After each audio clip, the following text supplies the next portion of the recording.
보도록 하겠습니다. 사도행전 5장 1절부터 5절 한 절씩 교독하겠습니다. 사도행전 5장 1절부터 5절. 아나니아라 하는 사람이 그의 아내 삽비라와 더불어 소유를 팔아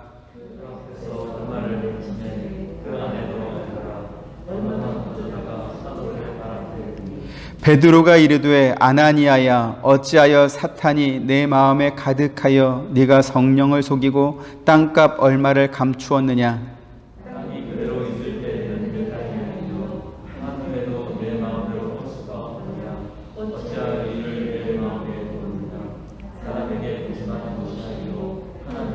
같이 아나니아가 이 말을 듣고 엎드러져 혼이 떠나니 이 일을 듣는 사람이 다 크게 두려워하더라. 아멘.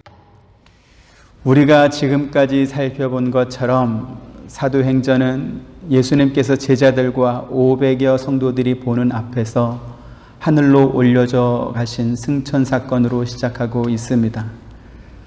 오순절 성령 강림으로 인해서 성령의 임재를 체험한 제자들은 지금까지 그들이 한 번도 말해보지 않은 다른 언어로 복음을 전하기 시작했습니다.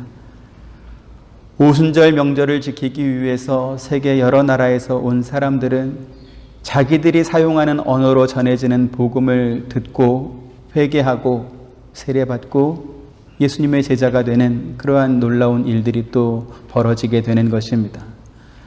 하루에 3,000명, 하루에 5,000명씩 그렇게 복음을 듣고 성도가 되었다. 성경은 그렇게 말을 합니다. 성령 충만함을 입은 성도들은 날마다 마음을 같이하여 모이기를 힘썼고 또 하나님을 찬양하고 기도하며 기쁨과 순전한 마음으로 성찬을 나누고 또 음식을 나누는 그러한 일이 있었습니다. 그들은 물건을 서로 통용했을 뿐만 아니라 자기 재산을 팔아서 사도들 발 앞에 두면 필요에 따라서 사도들이 필요한 사람들에게 그것을 나누어 주는, 그러면서도 그것이 내 것이다 이렇게 말하는 사람이 한 사람도 없었다. 성경은 또 그렇게 말을 하죠. 그런가 하면 나면서부터 걷지 못하던 사람이 베드로가 나사렛 예수 그리스도의 이름으로 그 손을 붙잡아 일으키니 일어나서 걷기도 하고 뛰기도 하며 하나님을 찬양하는 그러한 기적의 역사도 있었습니다. 지금도 3,000명, 5,000명 그러면 적은 숫자는 아닙니다.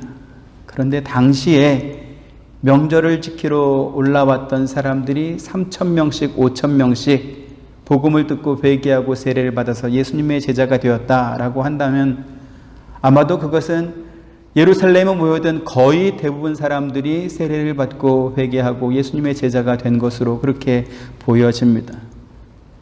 그렇다 보니까 대제사장들이 위기의식을 느끼고 베드로와 또 복음 전하는 사람들을 붙잡아 가두는 거죠.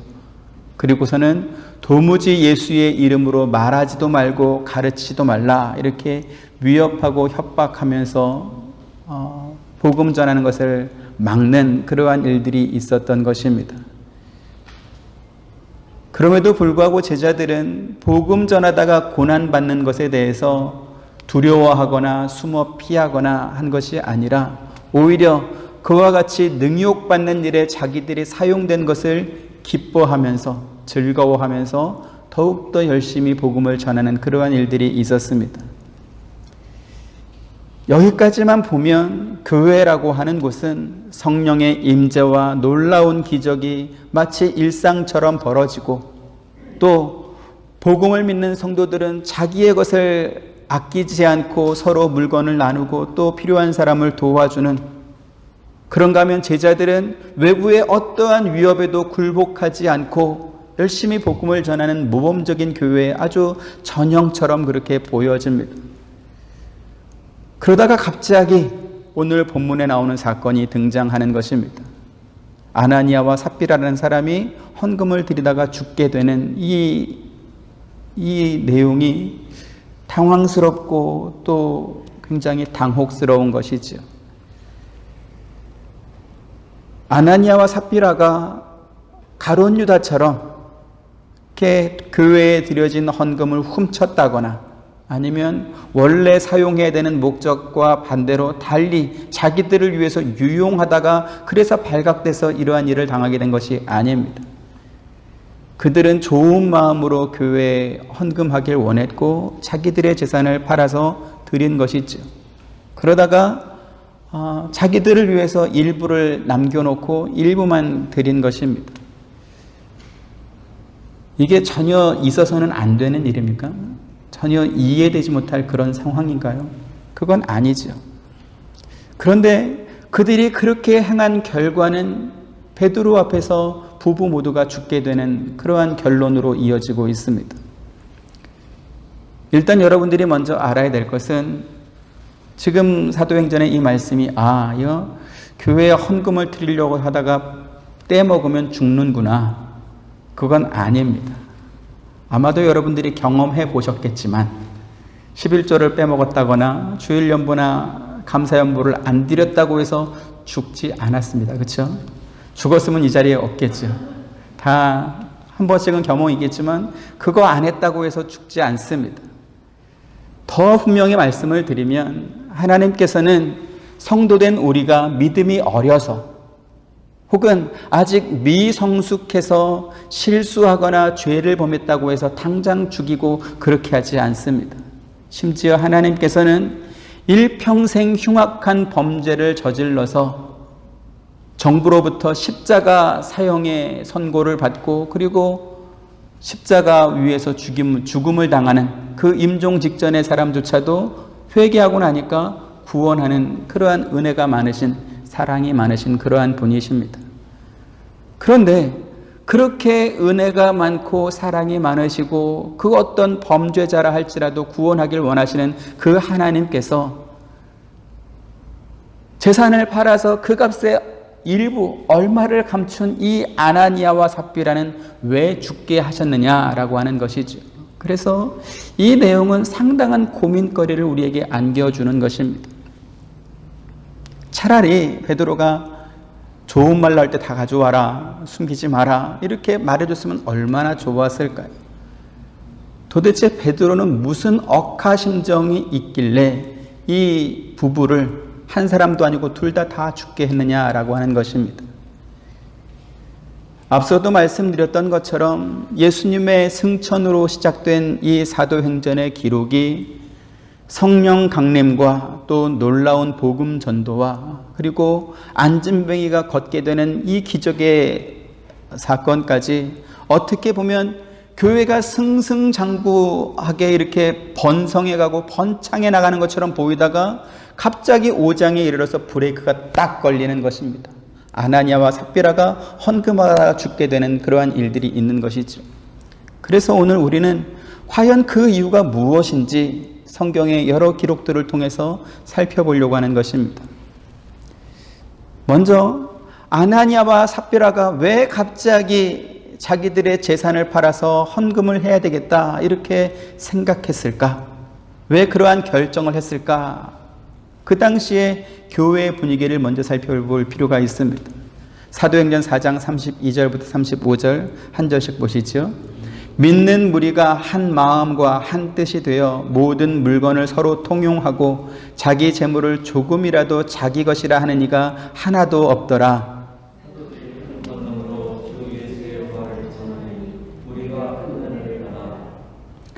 그 중에 가난한 사람이 없으니 이는 밭과 집 있는 자는 팔아 그 판 것의 값을 가져다가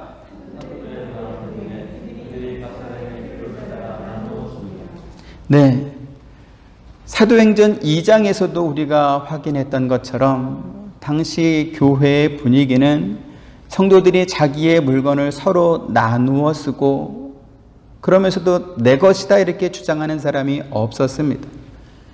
그 중에 어떤 사람들은 또 자기의 밭과 집을 팔아서 사도들에게 드렸고 사도들은 필요한 사람들에게 그것들을 나누어 주었죠. 그래서 그들 가운데 가난한 사람이 없었다. 성경은 또 그렇게 말씀하고 있습니다. 여기 지금 그 중에 가난한 사람이 없었다라고 하는 말씀은 그렇게 사람들이 다 자기 재산을 팔아서 사람들에게 나누어줘서 모든 사람들이 다 부자가 됐다 그런 말씀이 아닙니다. 세상에 속한 무언가가 더 있고 혹은 덜 가지고에 따라서 마음이 허전한 그러한 것이 없었다라는 것입니다. 원래 가난이라고 하는 것은 절대적 개념이 아니라 상대적 개념의 어떤 그러한 요소가 훨씬 더 많습니다. 제가 남아공에서 빈민촌 사역을 하면서 느낀 것은 정부에서 1인당 200불 정도도 안 되는 그 보조금을 받아서 사는 사람들이 가난을 느끼지 못한다라고 하는 것을 제가 보고 이렇게 마음의 충격을 받았습니다. 만약 그 사람들이 스스로 가난하다 이렇게 생각했다면 그 빈민촌 마을을 조금만 벗어나서 그래서 어디서 뭐래도 일을 해서 돈을 벌었으면 아마 그 가난을 벗어날 수 있었을 것입니다. 그런데 그분들은 외부인인 선교사의 시선으로 봤을 때는 가난한 사람들인데 그 안에 사는 사람들은 별로 그렇게 가난하다고 못 느끼는 것 같은 것입니다. 그래서 왜 그럴까 한참 동안 제가 생각을 했습니다. 그러다가 그 이유를 알았습니다. 이게 뭐냐면 그 사람들은 자기들이 가난하다라는 것을 비교할 만한 대상이 없구나. 그래서 가난한지 모르구나 라는 것을 알게 된 것입니다. 빈민촌이라고 해서 똑같은 빈민촌이 아닙니다. 빈민촌 입구에 들어가면 그래도 거기는 벽돌집도 있고 집안에 집에 화장실도 있고 집 바깥이지만 또 전기도 들어오고 수도도 들어옵니다. 근데 입구에서 조금 들어가면 벽돌집이 사라지고 이제 녹슨 함석집이나 아니면 옛날에 사과 상자 이런 거 있었죠. 그런 나무로 만든 집들이 이렇게 생기는 것입니다. 그러다가 전기가 끊어지고 더 안쪽으로 들어가면 수도가 끊어집니다. 안쪽으로 들어가면 전기도 없고 수도도 없고 하여간 굉장히 열악한 상황에서 사는데 근데 놀라운 것은 그분들의 거의 80% 이상이 그 마을을 벗어나지 못하고 그냥 거기서 태어나서 거기서 죽더라는 것이죠. 그들이 가난함을 느끼고 야 우리가 이 형편에서 벗어나야 되겠다라고 생각하면 뭔가 일을 했으면 분명히 벗어날 수 있었을 터인데 근데 그렇게 하지 않고 그 적은 보조금 받아가면서 그냥 그러그러하게 살아가는 것입니다. 제가 지금 말씀드리는 것은 초대교회 성도들이 그 남아공의 빈민촌 사람들처럼 그러고 살았다라는 것을 말씀드리는 것이 아닙니다.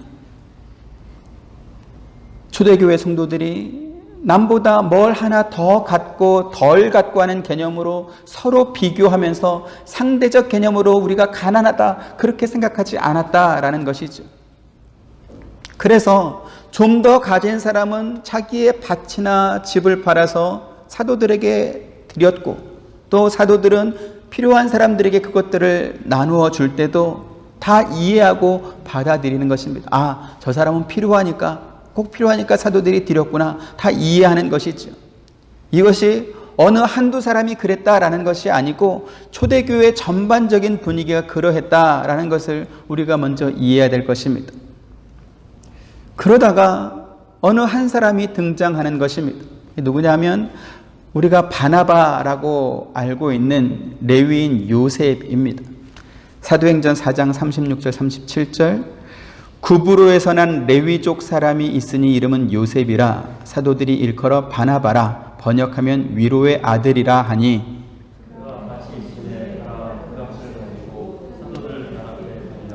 네, 여기 지금 구브로라고 하는 지명은 오늘날 지중해 연안에 있는 키프로스 공화국을 가리켜 말합니다.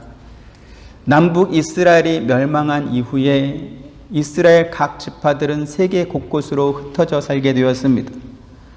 아마도 레위인이었던 이 바나바 요셉의 조상 중에 누군가가 구브로까지 이렇게 와서 거기서 살았던 것 같습니다. 그리고 레위인 가운데는 최초로 이 요셉 바나바가 그리스도인이 된 것입니다.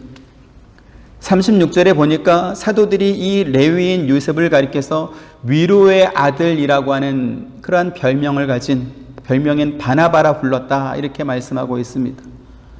아마도 이 바나바가 드린 헌금이 많은 사람들에게 용기와 위로를 주었던 것으로 그렇게 학자들은 추정하고 있죠.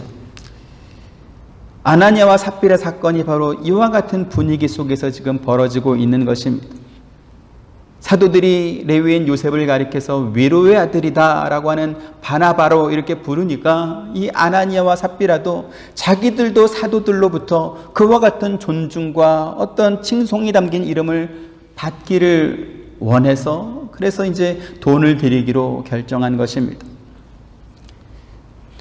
지금 이 사건은 처음 교회가 세워지고 성장해가는 시작점에서 교회가 지향해야 하고 교회가 따라야 하는 신앙의 목표가 무엇인지를 분명하게 가르쳐주는 그러한 사건으로 등장하는 것입니다. 성경 사도행전은 예루살렘에서 시작된 이 복음이 사도 바울을 중심으로 해서 당시 개념으로는 땅끝까지 어떻게 전해지게 되었는가 하는 그 과정을 기록한 책이 사도행전입니다. 그리고 로마서는 구원에 이르는 복음이 과연 무엇이냐 그 진리를 소개한 내용이 로마서입니다. 그리고 처음 등장하는 내용이 고린도 교회에 보낸 편지입니다. 바울이 고린도 교회에 보낸 고린도전서, 고린도후서가 등장하죠. 여러분들이 아시는 것처럼 고린도 교회 안에는 바울파, 아볼로파, 베드로파, 그리스도파 이렇게 교회 안에 파당이 있었습니다. 그 안에는 세상 사람들도 하지 않는 음행이 있었고 또 시기와 자랑도 있었습니다. 그런가 하면 법정 소송도 있었고 우상 숭배도 있었습니다. 한마디로 막장교회 끝판왕 같은 교회가 바로 고린도 교회였다라는 것이죠. 그런데 바울은 그 고린도 교회를 향하여서 이렇게 편지하고 있습니다. 고린도서 1장 2절 3절 고린도에 있는 하나님의 교회 곧 그리스도 예수 안에서 거룩하여지고 성도라 부르심을 받은 자들과 또 각처에서 우리의 주 곧 그들과 우리의 주 되신 예수 그리스도의 이름을 부르는 모든 자들에게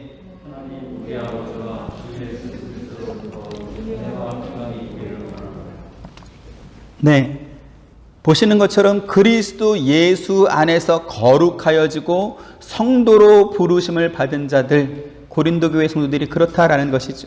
그리고 그들도 하나님의 교회에 속한 자들이었다. 이렇게 지금 소개하고 있습니다. 여기 고린도 교회 성도들에 비하면 아나니아와 삽비라는 양반입니다. 정말 괜찮은 분들 아닙니까? 그들은 고린도 교회 성도들처럼 우상 숭배를 하거나 음행을 하거나 혹은 파당을 만들어서 이렇게 복음 사역자들을 공격하고 대적하고 어떤 분란을 만들고 그러지 않았습니다. 오히려 자기 재산을 팔아서 헌금하려고 했던 정말 잘한 일 아니겠습니까?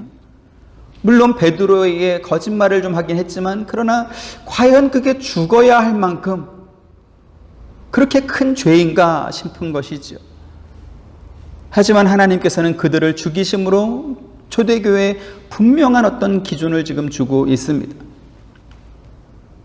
교회에 유혹이 있을 수도 있고 미혹과 시험이 있을 수도 있습니다. 때로는 넘어질 수도 있을 것입니다. 하지만 방향 자체가 잘못되는 것, 그것은 있어서는 안 된다라는 것입니다. 그것이 무엇입니까? 3절에 베드로가 이르되 아나니아야 어찌하여 사탄이 내 마음에 가득하여 네가 성령을 속이고 땅값 얼마를 감추었느냐라고 하는 것입니다. 사탄이 마음에 가득해서 성령을 속이려고 하는 이 일은 해서는 안 된다라는 것입니다. 이와 비슷한 내용이 사도행전 8장에 또 나오고 있습니다. 빌립 집사가 사마리아에 가서 그곳에서 복음을 전할 때 역시 그곳에서도 많은 기적들이 일어났습니다. 병자들이 고침을 받고 귀신이 쫓겨나는 일들이 있었죠.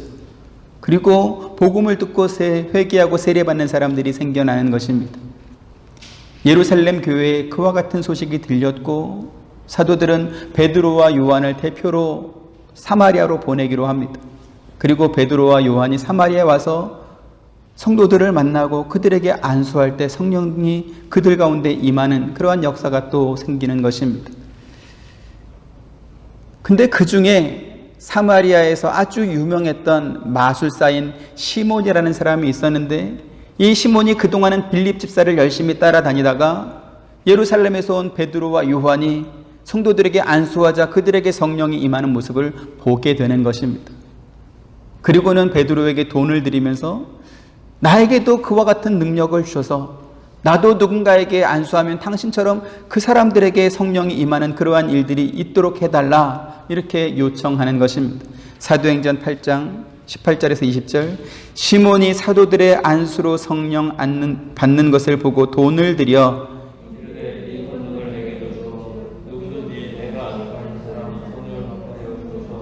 같이 베드로가 이르되 네가 하나님의 선물을 돈 주고 살 줄로 생각하였으니 내 은과 네가 함께 망할지어다. 아나니아와 삽비라 사건과 사마리아 성의 이 마술사 시몬에 관한 이야기가 교회에게 주는 분명한 교훈이 있습니다. 그게 뭡니까? 우리가 하나님께 인정받는 것은 헌금을 얼마나 많이 냈느냐, 재산의 몇 %를 바치면 하나님께서 인정해 주느냐, 그것이 아니다라는 것입니다. 신앙이라고 하는 것이 누구의 눈에 들고 누구의 인정을 받는 것을 목표로 해야 하는가, 그 방향을 가르쳐주는 대표적인 사례로 아나니아 삽비라 사건과 이 마술사 시몬의 이야기가 등장하고 있는 것이죠. 베드로가 아나니아에게 어찌하여 사탄이 내 마음에 가득하여 네가 성령을 속였느냐, 이렇게 책망한 이유가 바로 여기에 있습니다. 당시 교회는 새로운 성도들이 교회로 막 몰려드는 상황이었습니다. 동시에 교회가 도와야 될 사람들도 많아졌었죠. 그리고 구제의 대상에 누가 들어가고 누가 빠졌냐라고 하는 것이 늘 관심과 또 원망의 대상이 되기도 했습니다. 사도행전 6장 1절 같이 한번 보시죠. 그때의 제자가 더 많아졌는데 헬라파 유대인들이 자기의 과부들이 매일의 구제에 빠짐으로 히브리파 사람을 원망하니, 이렇게 말하고 있습니다. 당시 교회 분위기를 우리가 잘 봐야 되는 것이죠. 비록 성도들이 자기 물건을 자기 것으로 주장하지 않고 서로 나누어서 쓰고, 또 밭과 집을 팔아서 사람들에게 나눠주고, 그래서 그들 가운데 가난하다 느끼는 사람이 없긴 했지만 그럼에도 불구하고 구제할 사람들은 점점 늘어가는 그러한 상황이었습니다. 그리고 아나니아 부부는 당시에 교회가 무엇이 가장 필요한지 너무나 정확하게 알고 있었던 것이죠. 그래서 사도들과 사람들로부터 인정받기 위해서 돈을 드리기로 결정한 것입니다. 성경의 전후 맥락을 살펴보면 아마도 아나니아 부부는 레위인 요셉 바나바보다는 훨씬 더 부자였던 것 같습니다. 그래서 재산을 판 값에 얼마를 감추어도, 얼마를 드리지 않고 남겨두어도 바나바가 드린 액수보다는 훨씬 더 많지 않았을까, 그런 생각을 또 해봅니다. 여기서 우리가 확인할 것이 있습니다. 디모데전서 6장 10절 같이 한번 또 보시죠. 돈을 사랑함이 일만 악의 뿌리가 되나니 이것을 탐내는 자들은 미혹을 받아 믿음에서 떠나 많은 근심으로써 자기를 찔렀도다, 이렇게 말합니다. 돈을 사랑함이 일만 악의 뿌리가 된다라고 하는 이 말씀은 돈으로 할 수 있는 것을 인생의 목표로 삼는 것이 일만하게 뿌리가 된다, 이러한 뜻입니다. 돈 자체가 악이라기보다는 돈으로 할 수 있는 것을 인생의 목표로 삼다 보면 결국은 죄에 범하는 일까지 가는 것이죠. 그래서 예수님께서 또 이렇게 말씀하십니다. 누가복음 16장 13절 또 같이 보시죠. 집 하인이 두 주인을 섬길 수 없나니 혹 이를 미워하고 저를 사랑하거나 혹 이를 중히 여기고 저를 경히 여길 것임이니라. 너희는 하나님과 재물을 겸하여 섬길 수 없느니라. 네, 너희는 하나님과 재물을 겸하여 섬길 수 없다, 이렇게 지금 말씀하고 있습니다. 하나님은 우리가 인정하죠. 근데 재물은 인격이 있습니까, 없습니까? 그건 재물은, 돈은 인격이 있는 존재가 아닙니다. 인격이 없기 때문에 당연히 섬길 대상도 아니죠. 그런데 왜 예수님께서는 너희가 재물을 하나님과 겸하여 섬길 수 없다, 이렇게 섬김의 대상으로 재물을 말했을까요? 재물은 무엇입니까? 재물은 자기가 수고해서 얻을 수 있는 대표적인 결과물이 바로 재물입니다. 당연히 자기 자신이 주인이 될 수밖에 없지요. 인생의 목표가 인간 자기에게 있는지 아니면 하나님께 있는지 그것을 지적하는 말씀인 것입니다. 그래서 재물을 섬긴다는 것은 무엇입니까? 그 재물을 만들어내고 그 재물로부터 얻을 수 있는 모든 편리와 영광과 존중과 자랑을 얻을 수 있는 자기 자신을 섬긴다라는 그러한 의미인 것입니다. 그래서 이에 대해서 사도 바울이 에베소 5장에서 이렇게 말씀합니다. 에베소 5장 5절 또 같이 봅니다.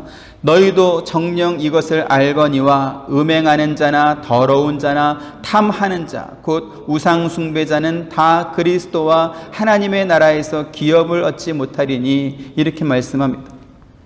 탐하는 자는 곧 우상 숭배자이고 우상 숭배자는 하나님 나라에서 기업을 얻지 못한다 이렇게 말합니다. 그러면 탐하는 자가 어떻게 또 우상 숭배자가 될 수 있을까요? 문명이 들어가지 않은 오지 원시림에 사는 그러한 사람들도 자기들이 섬기는 신이 있습니다. 그런 경우 보편적으로 자연신을 섬깁니다. 왜요? 자연이 두렵기 때문에 그렇습니다. 그래서 산골 오지에 사는 사람들은 산과 관련된 신을 섬기고 바다나 강에 사는 근처에 사는 그러한 사람들은 바다나 강과 관련된 그러한 신을 섬기는 것입니다. 그런데 이스라엘 백성들은 그런 자연신을 섬기는 사람이 아닙니다. 왜요? 아브라함의 후손인 그들은 부모로부터 하나님이 계신다라고 하는 그러한 하나님의 존재에 관한 그리고 하나님을 어떻게 섬겨야 된다라고 하는 것을 배워왔고 또 그 자녀들에게 가르쳐 왔기 때문에 자연신이 아니라 하나님을 섬기는 사람들이었습니다.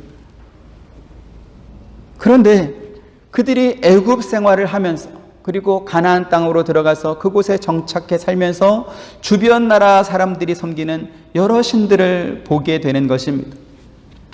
그 중에 가장 대표적인 신이 풍요의 신인 바알 그리고 다산의 신, 출산의 신인 아세라였습니다.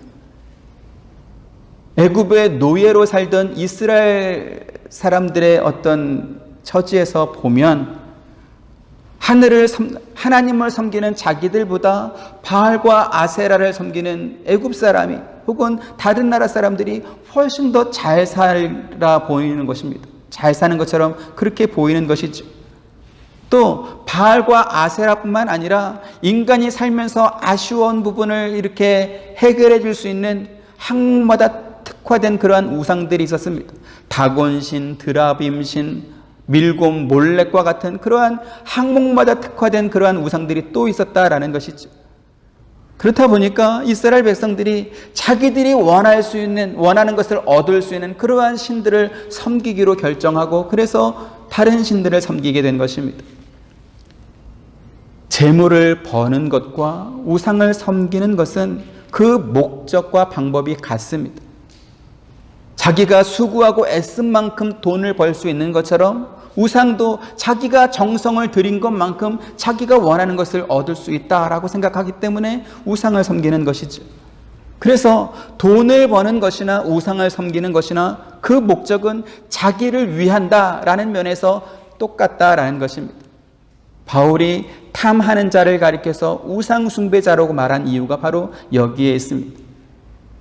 이것을 증명하는 또 다른 예가 민수기 11장에서 등장하고 있습니다. 민수기 11장 4절로 6절 그들 중에 섞여 사는 다른 인종들이 탐욕을 품음에 이스라엘 자손도 다시 울며 이르되 누가 우리에게 고기를 주어 먹게 하랴.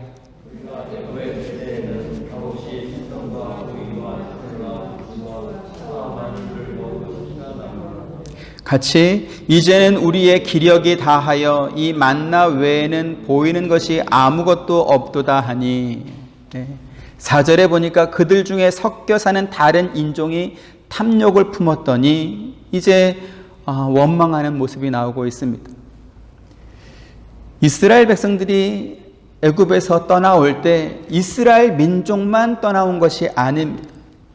그들이 430년 동안 애굽에 살면서 결혼이 됐든 이해관계가 됐든 다른 민족, 다른 인종과 이렇게 섞여서 살다가 이스라엘 백성들이 출애굽할 때 그들도 이스라엘 백성들을 따라서 나왔던 것입니다. 출애굽기 12장 37, 38절 현대인의 성경을 보면 이렇게 되어 있습니다. 이스라엘 백성은 라암셋을 떠나 숫곳으로 향하였다. 이들은 여자들과 아이들을 제외한 성인 남자들만 약 60만 명이었으며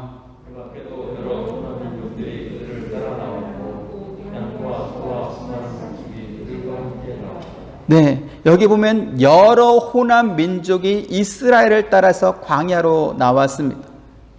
그런데 여러 호남 민족과 이스라엘 백성들은 광야로 나온 이유가 다릅니다. 이스라엘 백성들은 하나님께서 아브라함에게 약속하셨던 그 약속한 땅, 가나안 땅을 들어가는 것이 목적이었기 때문에 애굽을 나왔던 것이고, 여러 호남 민족들은 이스라엘 따라 나오면 뭔가 콩고물이 떨어질까 싶어서 더 잘 살까 싶어서 따라 나온 것이죠. 그런데 광야로 나왔더니 뭐 맛있는 게 있는 것도 아니고 좋은 것이 있는 것도 아니고 애굽에 살던 것보다 못한 거예요. 그렇다 보니까 그 여러 호남 민족들이 애굽의 음식을 그리워하면서 탐심을 부추기는 것입니다. 그러자 이스라엘 자손들도 야, 애굽에서 우리가 살 때는 고기도 먹고 생선도 먹고 오이, 참외, 부추, 마늘, 파 이런 거 다 먹었는데 지금은 이 만나 외에는 아무것도 없다 그러면서 막 울면서 하나님을 원망하고 있습니다. 다시 여러분이 민수기 11장을 보면 그들이 애굽에 살 때 정말로 값없이 생선과 오이와 뭐 밭의 채소들 이런 것을 먹었습니까? 정말로 공짜로 먹은 것입니까? 그렇지 않습니다. 그들은 노예로 살았을 뿐만 아니라 그 노역의 강도가 점점 더 세졌습니다.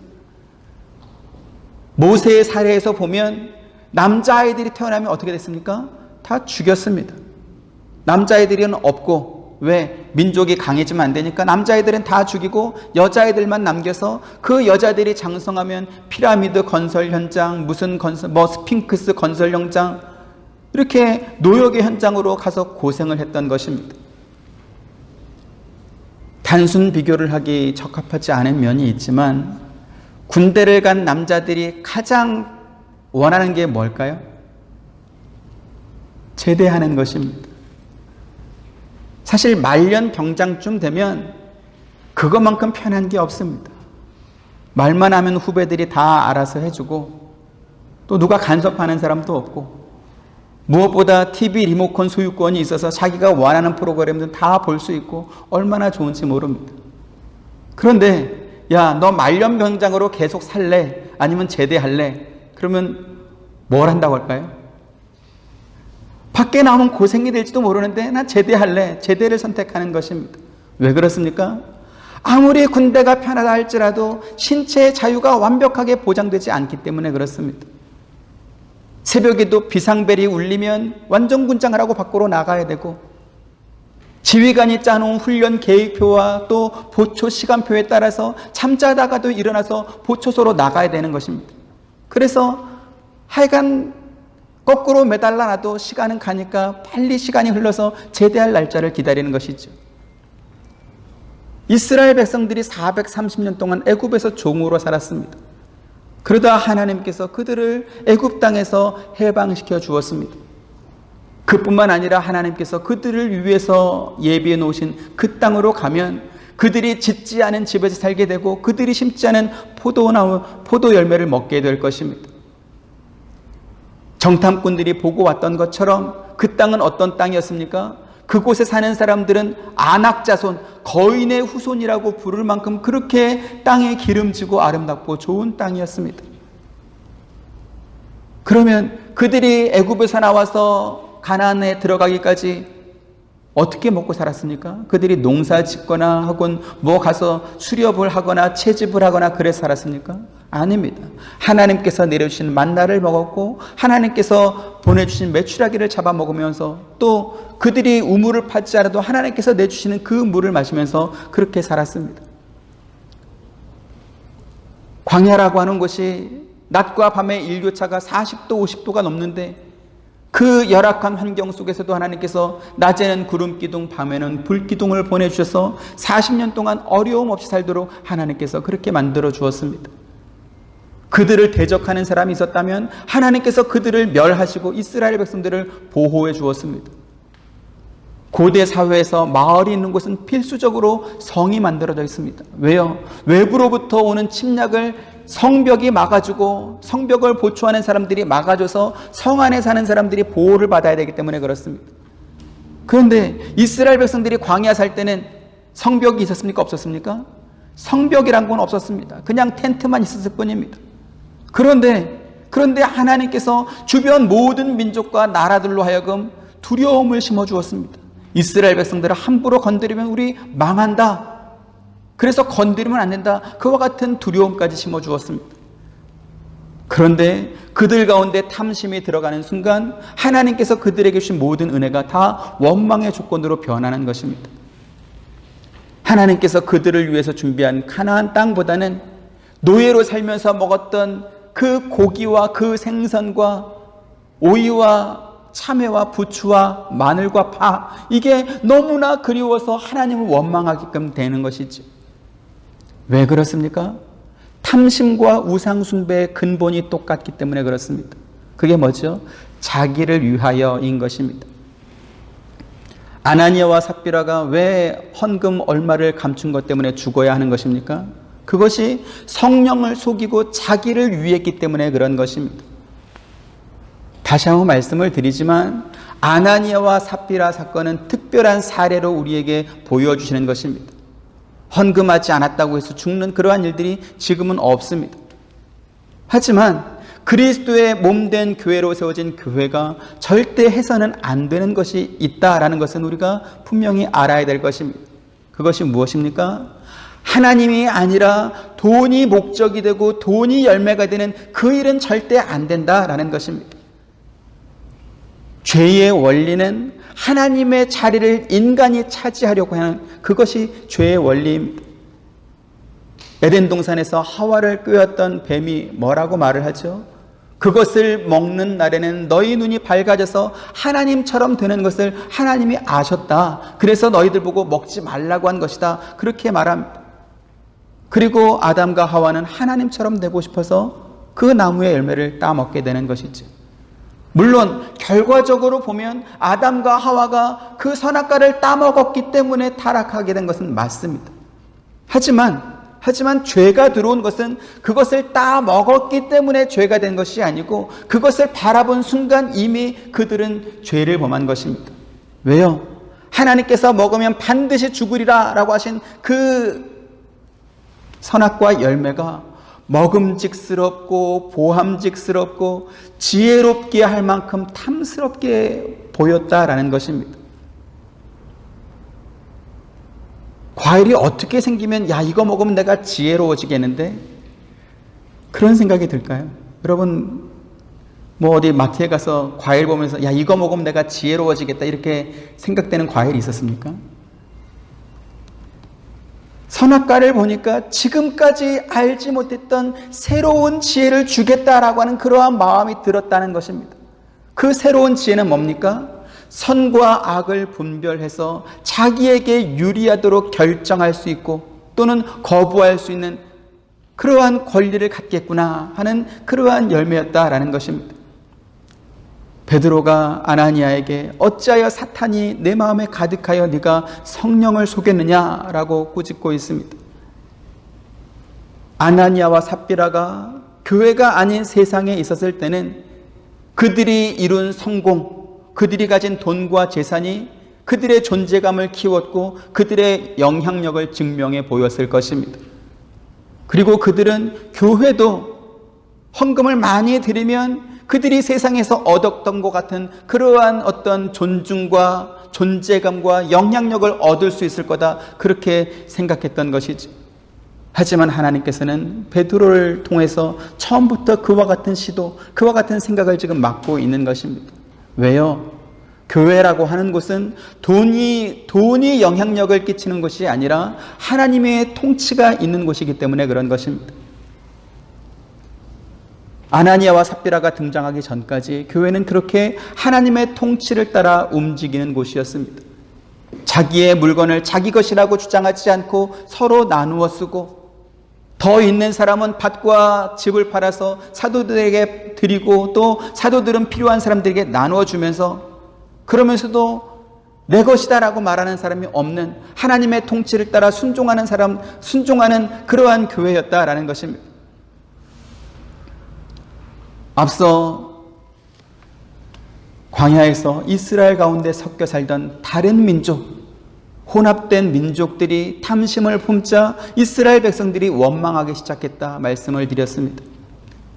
애굽에서 먹던 음식을 그리워하면서 하나님께서 주신 만나를 싫어하는 것이죠. 마찬가지로 다른 목적, 다른 뜻을 가진 아나니아와 삽비라를 허용하는 순간, 교회라고 하는 곳은 광야 이스라엘 백성들이 하나님을 원망했던 것 같은 똑같은 상황이 벌어지고 마는 것입니다.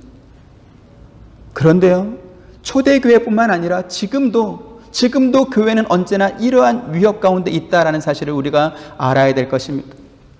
하나님의 통치가 아니라 돈으로 할 수 있는 그러한 일이 주도권을 잡는 순간, 더 이상 교회는 그리스도가 머리가 되고 그리스도가 주인이 되는 것이 아니라 돈이 머리가 되고 돈이 주인이 되는 그러한 장소가 되는 것입니다.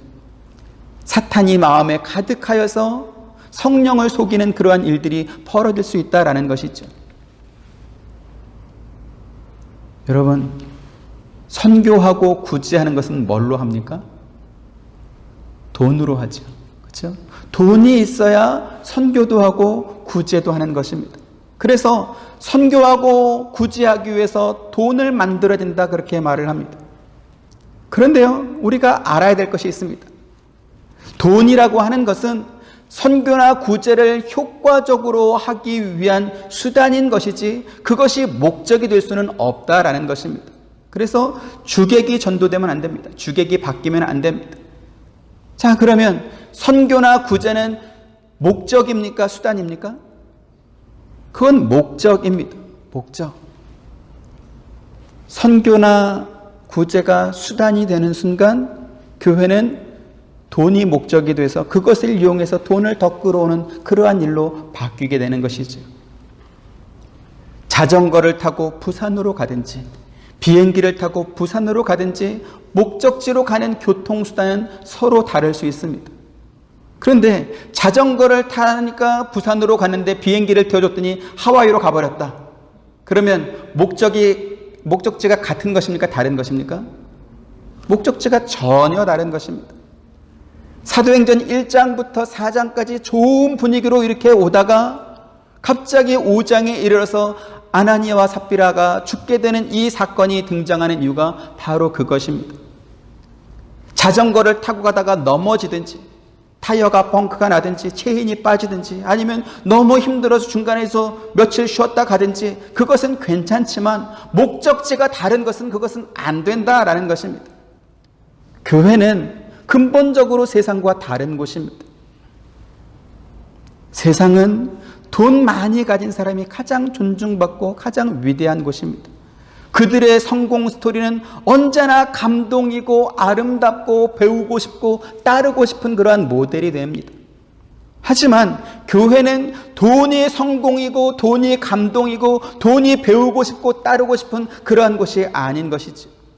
교회는 어떤 곳입니까? 교회는 그리스도가 감동이고 하나님의 나라에 이르는 것이 목적인 곳, 그것이 바로 교회인 것입니다. 그 목적지로 가는 길에 돈은 있을 수도 있고 없을 수도 있는 것입니다. 그래서 사도행전 5장에 아나니아와 삽비라가 등장하기 전에 사도행전 4장, 사도행전 2장에서 두 번이나 반복해서 성도들이 서로 물건을 통용했다, 재산을 팔아서 사도들에게 발에 두고 사도들이 나누어 주었다, 그러면서도 자기 것이라고 말하지 않고 그들 가운데 가난한 사람이 없었다, 그렇게 반복해서 말씀하는 이유가 바로 이것입니다. 교회가 지향하고 성도가 따라야 될 신앙의 모범은 애굽에서 먹던 고기와 생선, 즉 세상의 돈과 그것이 주는 유익함과 어떤 쾌락과 어떤 영광과 편리함, 그것이 아니다라는 것이죠. 그리스도께서 우리를 위해서 예배해 놓으신 영원한 처소, 영원한 본향이 우리의 목적지가 되어야 되는 것입니다. 그리고 그 목적지를 향해서 우리가 서로 함께 가고 있습니다. 돈이 있어도 가고 돈이 없어도 가고 서로 돕고 서로 통용해 가면서 그렇게 가는 것입니다. 저와 여러분이 교회에 헌금하는 이유도 바로 여기에 있습니다. 자기의 형편에 따라서 많이 드린 사람은 많이 드리고 적게 드린 사람은 적게 드리고 또 없는 사람은 드리지 못한다 할지라도 많이 드렸기 때문에 기세가 등등하고 적게 드리거나 드리지 못했다고 해서 그래서 기가 죽는 그러한 것이 아닌 것입니다. 초대교회가 그렇게 했습니다. 초대교회가 형편에 따라 드리고 서로 나누고 서로 통용하고 서로 돕고 그러면서도 가난한 사람이 없이 그렇게 마음을 같이해서 갔다라는 것이죠. 성경의 가르친 대로 분명한 신앙의 목표를 향해서 같은 곳을 바라보면서 함께 가는 곳, 그것이 교회인 것입니다. 그리고 저와 여러분, 우리 하와이 서부 장로교회가 그러한 교회와 그러한 성도들로 같이 가기를 주님의 이름으로 축원드립니다. 우리 옆에 분들하고 말씀하시죠. 같이 갑시다. 잘 갑시다.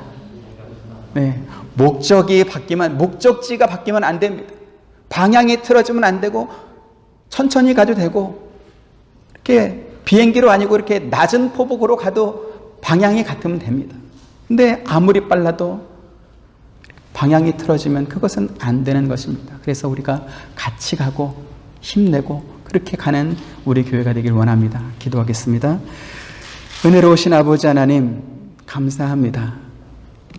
교회가 가야 하는 방향이 어디인지, 따라야 하는 신앙의 모범이 무엇인지 아나니아와 삽비라 사건을 통하여서 우리에게 교훈 주심을 감사합니다. 돈이 우리의 목적이 되지 않게 하여 주옵시고, 아버지 하나님이 우리의 목적이고 하나님 계신 그 본향이 우리의 최종 독착지가 될 수 있도록 하여 주옵소서. 이 길에 많이 가진 자나 적게 가진 자나, 많이 드린 자나 적게 드린 자나 마음을 같이 하고 뜻을 같이 하여서 함께 갈 수 있는 그러한 은혜를 우리 가운데 허락하여 주옵소서. 예수님의 이름으로 기도드립니다. 아멘. 지금은 우리 주 예수 그리스도의 은혜와 하나님의 크신 사랑과 보혜사 성령님의 감화감동 교통하심이 주의 복음을 듣고 함께 나아가길 원하는 사랑하는 모든 성도님들의 머리 위에와 가정과 생업과 행하시는 모든 일 가운데 지금부터 영원토록 함께 있기를 축원하옵나이다. 아멘.